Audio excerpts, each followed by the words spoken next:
ओम गण गणपतये नमः। श्री परमात्मने नमः। वसुदेवसुतं देवं कंसचारूढमर्दनम् देवकी परमानन्दं कृष्णं वन्दे जगद्गुरुम्। या कुन्देन्दुतुषारहारधवला या शुभ्रवस्त्रावृता या वीणावरदण्डमण्डितकरा या श्वेतपद्मासना या ब्रह्माच्युतशङ्करप्रवर्तिविर्देवया सदा वन्दिता सा मां पातु सरस्वती भगवती निशेषजाड्यापहा। भक्ति भक्त भगवंत गुरु चतुर्नाम बपुए तिनके पद बंधन किए नाशहि विघ्न अनेक। मंगलयाय विराजिरः वस्तु नयौर्यनु हरिजन को जस गावते हरिजन मंगल रूप। सनतन निर्णय कियो मथि श्रुति पुराण इतिहास बजबे को दो सुगर कै हरिदास। श्री अग्रदेव आज्ञा दई भगतन को यश गाओ भवसागर से तरन को नाहिन आनी पाओ। जो हरि प्राप्ति की आस हो तो हरिजन गुण गाओ। न तरसकत भुज बीज जो जन्म जन्म पछिताओ। मंगल भवनया मंगल दमनु गोपीपति वृंदावन रमनु। गुरु समान नहीं को उपकारी देखो करी विचार जग जारी। बोलो श्यावर रामचंद्र की जय। उमापति महादेव की जय। राधा माधव सरकार की जय। जय जय वीर बजरंग बली की जय। जय जय सब संतन की जय। जय जय सब भक्तन की जय।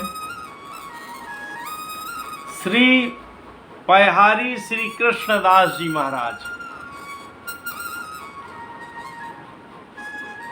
श्री नाभादास जी ने आपके लिए जो छप्पय लिखा है।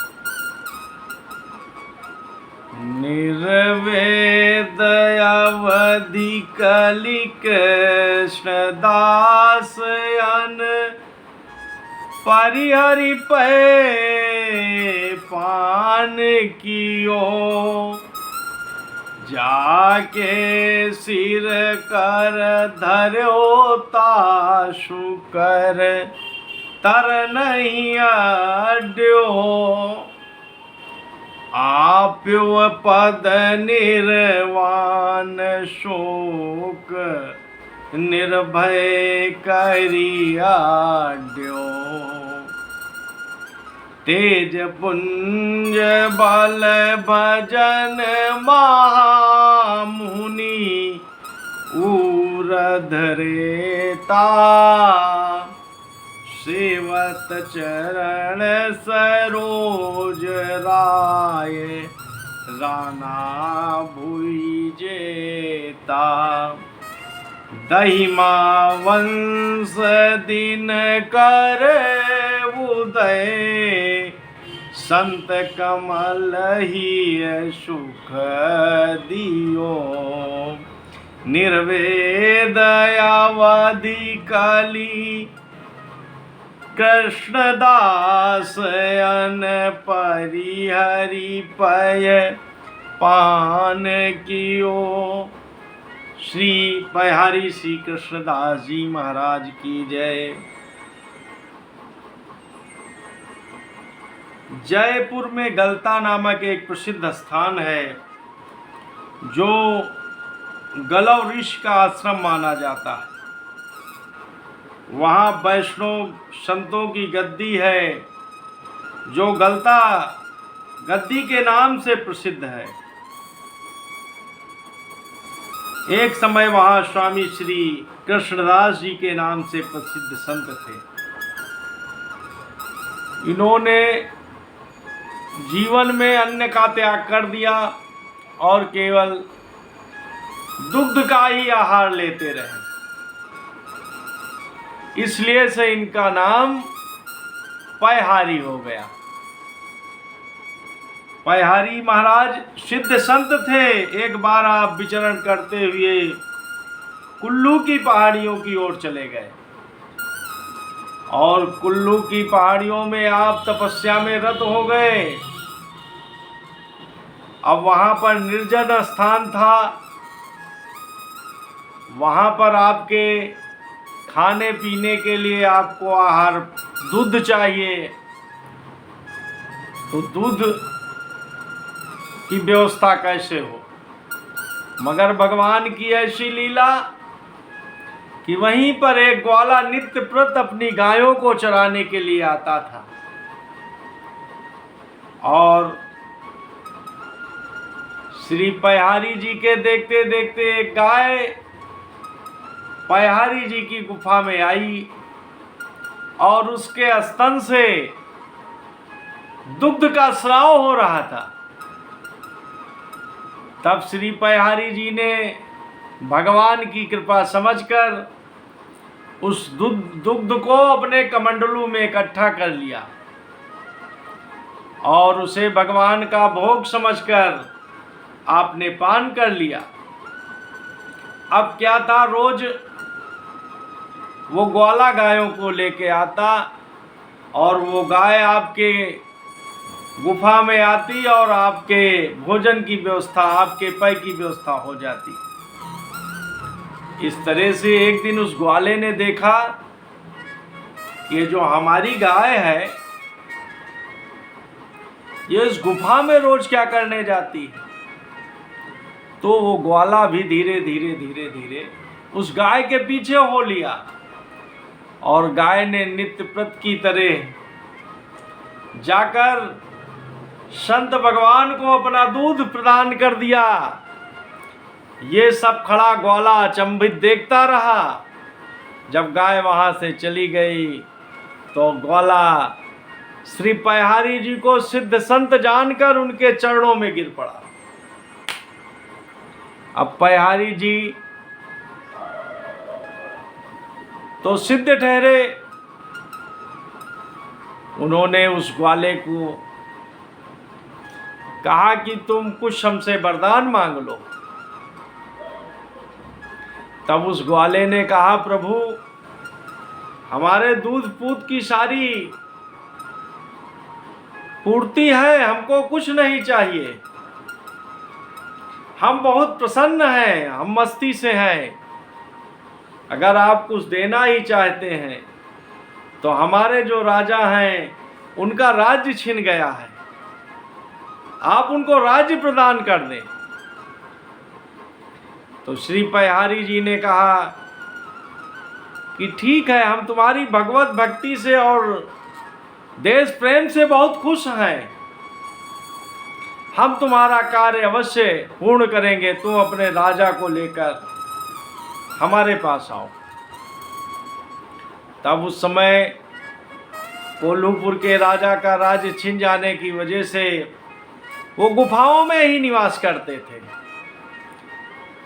वो ग्वाला उन राजा के पास गया और उनको लेकर पयहारी जी के पास आया पयहारी जी को देखकर ग्वाला और राजा दोनों उनके चरणों में साष्टांग दंडवत करके वहीं पास बैठ गए और सारी बात उस संत भगवान से निवेदन किया। तब संत भगवान ने विजयी भाव का आशीर्वाद दिया और ये कहा कि राजन, तुम ये जो सामने पहाड़ी है इस पर चढ़ जाओ और जितनी दूर तुम्हारी दृष्टि जाएगी उस सारे क्षेत्र में तुम्हारा राज्य हो जाएगा। इस तरह से उस संत भगवान की कृपा से कुछ ही दिनों में उस राजा को अपने खोए हुए राज्य की प्राप्ति हो गई और राजा ने जैसे ही राज्य पाया वैसे ही अपने राज्य में संत सेवा और भगवत भक्ति का एक मुख्य जो अभियान है उसको चला दिया। संतों की सेवा होने लगी, हर तरफ वैष्णवों का सम्मान होने लगा। इस तरह से उस राजा के अंदर श्री कृष्णदास पयहारी जी ने उसको राज्य भी दिला दिया और उसके अंदर एक भक्ति का अंकुरण प्रफुल्लित हो गया और वो भगवत भक्त बन गया। पयहारी श्री कृष्णदास जी जिसके सिर पर हाथ रख देते फिर उसे कहीं अन्य जगह जाने की जरूरत नहीं रहती थी। इस तरह से उस राजा को अपना राज्य प्राप्त हो गया और राजा मंदिर के सेवा के लिए एक दिन राजा के यहाँ जलेबियों से भरे हुए थाल जा रहे थे। तब उससे एक जलेबी गिर गई। राजा का एक छोटा बेटा था, उसने वो जलेबी खा लिया। तब राजा अत्यंत क्रोधित हो गए और उन्होंने उसको मारने के लिए तलवार निकाल लिया। मगर वहां संत भगवान पहुंचकर उस बालक को बचा लिया और उसको वैष्णव मंत्र की दीक्षा देकर भगवत भक्त बना दिया। अब वो जो कोल्हूपुर के राजा का पुत्र था वो बहुत ही सेवक निकला। एक भक्तानी एक दिन भोजन भंडारे में बैठी हुई थी, वो गर्भस्थ थी, तो उस बालक ने उसके सामने 2 पत्तल डाल दिए और कहा कि गर्भ में हमारे इष्ट पल रहे हैं।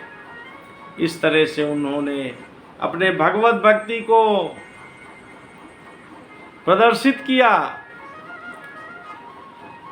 एक परम संत थे जो संतों की जूती गांठने का काम करते थे। तब उस बालक ने कहा कि संत भगवान, आप तो भगवत प्रेम में लोगों के अंदर भगवत दर्शन करके उनकी जूती गांठने का काम करते हैं, मगर ये समाज जो है ये आपको अन्य दृष्टि से देखता है, इसलिए आप अपने जीवन निर्वाह के लिए कृषि का कार्य करें, हम खेती दे रहे हैं और आप जूती गांठने का काम छोड़कर इस कृषि वृत्ति से अपना जीवन यापन करें। साथ ही उन्हें खेती करने योग्य भूमि, धन और ज्ञान प्रकाश दिया, ज्ञान का भी प्रकाश दिया और उसकी बुद्धि राम में रम गई। इस तरह से श्री पयहारी जी के संपर्क में जो भी लोग आए उनका परम कल्याण हुआ। आपके एक प्रिय शिष्य थे श्री सूरजदास जी। सूरजदास जी का एक नियम था कि जब तक सूर्य मंडल में भगवान श्री राम का दर्शन नहीं कर लेते थे तब तक जल भी नहीं पीते थे। एक दिन भादों का महीना था, आसमान में बादल आच्छादित थे और आप संतों की एक टोली लेकर जा रहे थे। आपको अपने भोजन की चिंता नहीं थी, मगर संतों के भोजन भंडारे के लिए आपने बड़ी चिंता हो गई। तब आपने अपने गुरुदेव भगवान और इष्ट का स्मरण किया और भगवान के पूजन की थाली तैयार किया। लोगों ने कहा आज तो कहीं सूर्यदेव के दर्शन होने की संभावना भी नहीं है, ये थाली किसके लिए सजा रहे हो? तब जैसे ही आप पूजन के लिए बैठे वैसे ही प्रभु सूर्यदेव भगवान बादलों को चीरते हुए आ गए और आपने अपने इष्ट श्री राम के दर्शन कर लिए और साधुओं का भोजन भंडारा चालू हो गया। इस तरह से अपने गुरु भगवान श्री कृष्णदास जी पैहारी के जितने भी शिष्य हुए वो भगवत भक्ति में बहुत ही एक से बढ़कर एक अग्रणी रहे। आपके एक शिष्य हुए श्री टीला जी। टीला जी के पिताजी ने एक दिन ध्रुव भक्ति की कहानी टीला जी को सुनाई। तब टीला जी के मन में अपने पिताजी के द्वारा जो कहानी सुनी ध्रुव के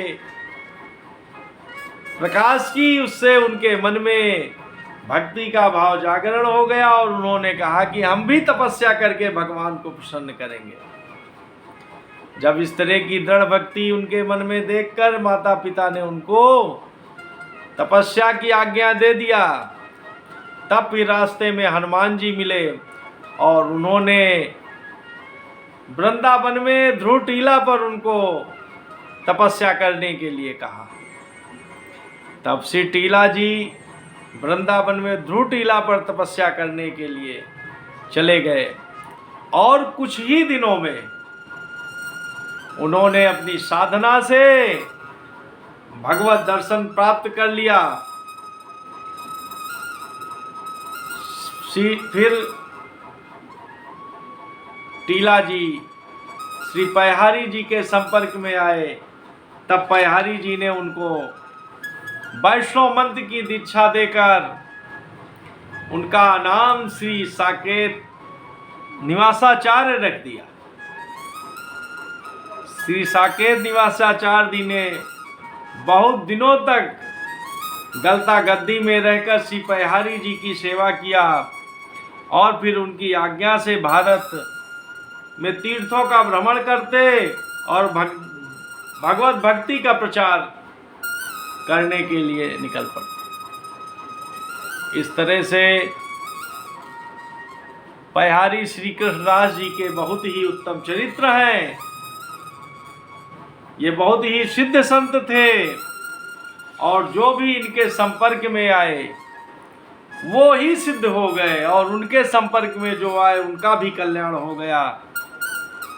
इस तरह से हम संत श्री पैहारी श्री कृष्णदास जी महाराज के चरणों में प्रणाम करते हैं और हम लोगों के अंदर भी भक्ति का भाव जागरण हो, हम लोग भी भक्ति के मार्ग पर अग्रसर हों। बोलो संत भगवान की जय। योगेशं सच्चिदानंदं वासुदेवं व्रजप्रियं धर्म संस्थापकं वीरं कृष्णं वंदे जगद्गुरुं। श्री कृष्णं वंदे जगद्गुरुं। श्री कृष्णार्पणमस्तु। नमो पार्वती पते हर हर महादेव।